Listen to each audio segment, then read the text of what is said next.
Hey folks, welcome to the Imposters Club. It's the podcast for misfits in tech, and I'm your host, Teddy Kim. I had a weird experience last week. A listener asked me why I use the feminine pronouns like she and her to refer to generic techies. After all, most techies are dudes. If the trades are to be believed, women hold only 20% of the jobs in tech.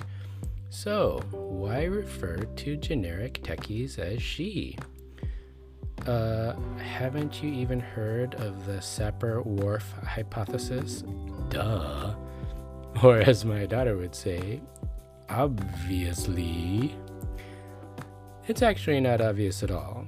For those of you out there who have managed to go through life unscathed by pointy-headed concepts like linguistic relativity, allow me to explain. In brief, the Sapir-Whorf hypothesis states that our view of the world is determined by our thought processes. Since our thought processes are limited by our language, it follows that our language constrains how we think about the world.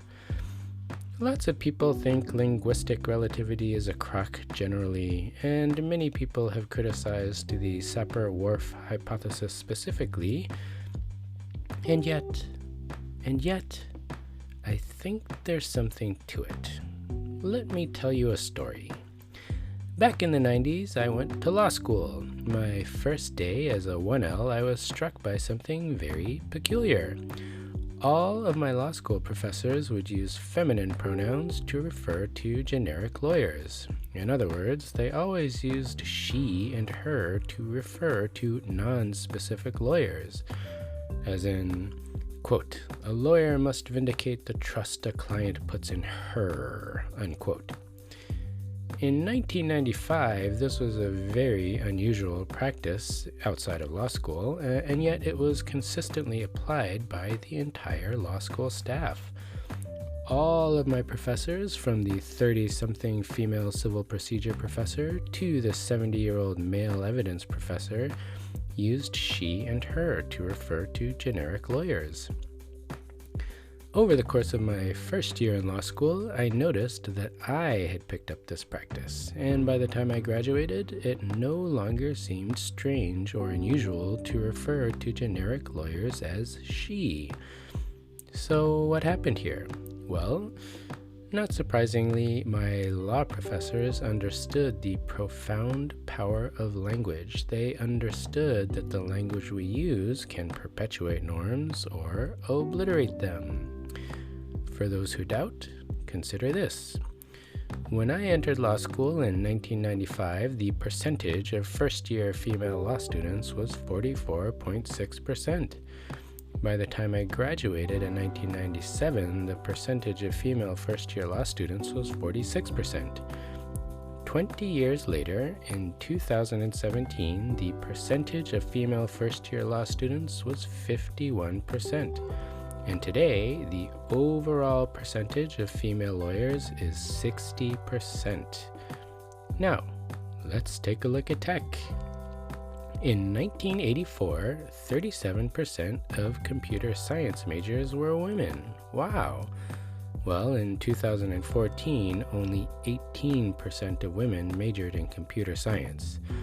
Today, women hold only 20% of jobs in tech, and by all accounts, the rate of female participation in tech is declining.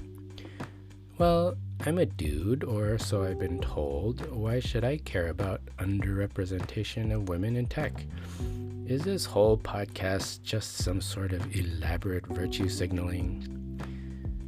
I must confess, I don't care about virtue, I care about winning. If you're at all serious about winning, why would you accept a situation where 50% of the planet isn't even in your talent pool? That makes no sense. And are we really in a position to artificially constrict the tech talent pool? Remember, with a male-dominated staffing model, at least 50% of tech projects fail. Hey, tech bros, maybe you actually suck at your job. Nah, Well, as Oscar Gamble once said, they don't think it be like it be, but it do.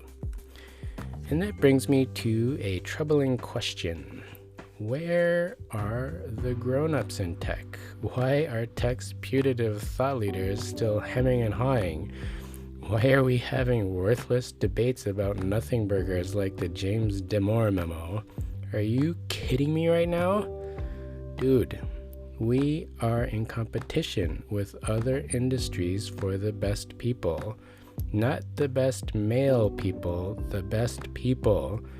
And from where I'm sitting, we're getting our asses kicked. So, less jaw-jacking, more ass-kicking. If some law school nerds can get on the same page about language, we can too.